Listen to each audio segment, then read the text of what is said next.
Happy birthday! Yan, si Eunice, ano yan? Naalala ko nung bata ko yan.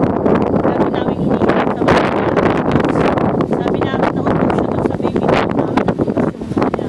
Hindi ko makakalimutan kasi piling-piling namin sa kanya.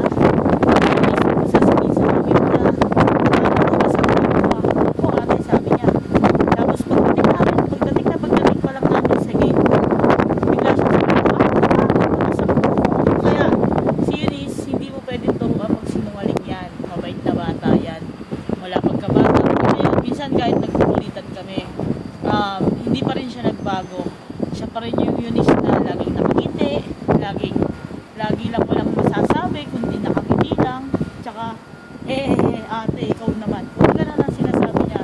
Pero Eunice, isa lang masasabi ko sa'yo, mag-aral kang mabuti, huwag mong pababayaan yung pag-aaral mo, enjoyin mo yung pagiging dalaga mo, at saka mas maganda kung pipiliin mo ng maigi yung mapapangasawa mo.